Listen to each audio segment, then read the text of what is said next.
Hello, it's Luke Michael Howard here, Ph.D. and clinical hypnotist of the company, my company, Hypnosis. And this series of videos are going to be called The Nature of Thought, or Stories of Illusion, if you will. And I may shake up some of your worlds today, and hopefully I do. Whatever your problem is in life, and I imagine you have a problem because you're a human being, you're alive, on some level you have a problem or a challenge and you're watching this video for some reason. And oftentimes we think our problem is out here somewhere outside of us. We can't get that job. We can't get the kind of body that we want. We can't get the kind of partner we want. We're stuck in this pattern or this behaviour, and something's being done to us usually. Well, I can't get a raise because my boss is a bad guy. I can't lose weight because this donut here is so delicious. I can't get a date with that beautiful girl or a beautiful guy because they're not interested in me. Whatever it is, we're blaming everything all of the time. It's always the world. It's always being done to us, right? We're often in this place. We don't like to admit it, but we all do it. It's a story we tell ourselves. Any pain that you feel in your life, emotional pain specifically that you feel in your life, any pattern that you have in your life, anything that you feel inside, anything you feel emotionally, it's not real. Yeah, that's right, I said it's not real. Now I know you might be saying, well, you had me to that point, but of course it's real. It's real. Well, I'll ask you, how do you know it's real? How do you know it's really real? Answer: you think it's real because you see it, because you feel it. How do you know your thoughts are real? How do you know what you see is real? In fact, what you see isn't real. You see, everything that goes on outside of you, for you to get the information back through your visual cortex, through your eyes, three things happen. Minimum of three things happen before that information comes in. And those three things are, you're always generalizing, always. Hence, every time you come to a red light, you don't have to think, well, what does red mean? It means stop. It's there for a reason. It makes your life easier to manage. But we're always generalizing all the time. You see someone you don't like and you're not sure why you don't like him. Oh yeah, they remind me of this person that I used to know and I didn't get along with them. He looks like that person I used to know and I didn't like him, so he must be a bad guy as well. Always generalizing in some way, shape or form. We're always deleting. Because right now, as you're sitting there or standing there and you're watching this video, your heart is sending blood to the little toe in your left foot. Now, you weren't thinking about that, I imagine, until I brought your awareness to it. Because you didn't need to think about it, your unconscious mind does it automatically. But you're always deleting information. Because in any one moment, you're getting about 5 million pieces of information coming at you. Now, if you were to process that consciously, you would go crazy, literally crazy, and your head would explode. Luckily, your unconscious mind, some people call it your subconscious mind, I call it your unconscious mind, it does about 5 million things in a moment. However, your conscious mind, your intellect, can only do about 5 plus or minus 2 in any moment. So there's a lot of stuff that's going on in the background of your mind that you don't have to be aware of, but there's a lot of stuff that's being edited that you don't know. So the information coming in isn't the same as the information that was out there, if there was any information out there at all. And that's another discussion. If you ever seen The Matrix or studied from a philosopher called Descartes, you might realise some of these points of views, and I certainly recommend that you do them. And another thing that we're doing is, the third thing we're actually doing at all times, is we're distorting things. We're distorting things.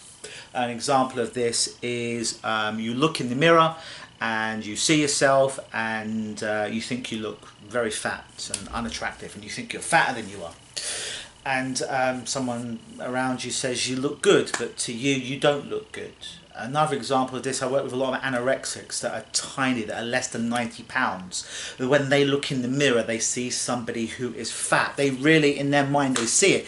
Even though the rest of the world may see somebody who looks painfully thin and ill, they see somebody who's fat, because they're distorting all the times. And we're all distorting things inside our lives, you know. Oftentimes something happens to us, we play that conversation or that memory over and over again inside our head, and we're distorting it each and every time. Because the interesting thing that neuroscience has proven over the last 5 or so years is every time you access a thought, a memory inside your head, you change it a little bit. So I don't know what thoughts that you have are persistent in your life, especially the ones that are troublesome. But let's say you've had a problem and you've thought about it conservatively 1,000 times. Probably more if it's been in your life for a long time. You've changed it 1,000 times. The thought is not actually what happened. It's your interpretation of what happened through the filters of generalizing, distorting and deleting, but it's not really what happened out there. So you always feel something. You feel good, yeah, you feel bad. But whatever you feel has nothing to do with anything out there, any event, any person, any situation. It can't be. It's all how you structure it inside your head, because it's impossible for you to feel the world emotionally. It's impossible.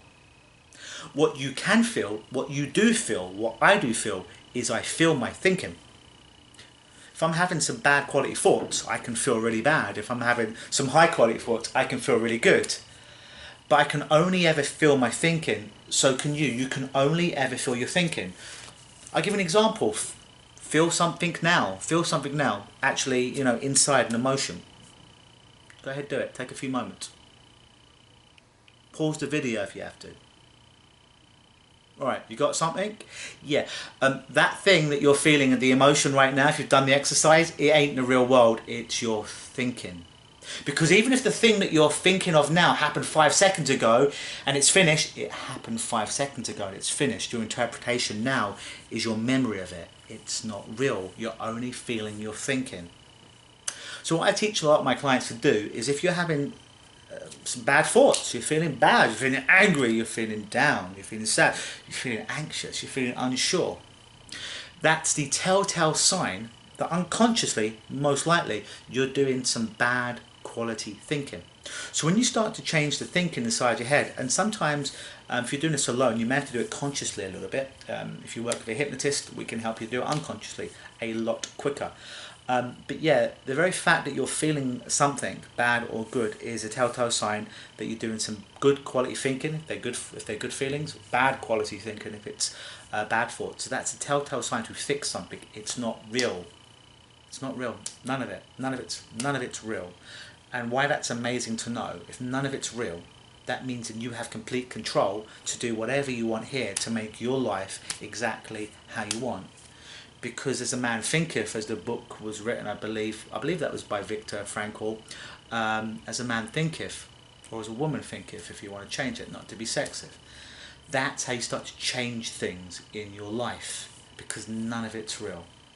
Some resources to read up a little bit more about the structure of reality. I'd recommend the movie The Matrix. I'd recommend work by the philosopher Descartes. The Three Principles by Sydney Banks is some other good resources as well, just to really investigate the structure and the nature of reality and how none of it's real.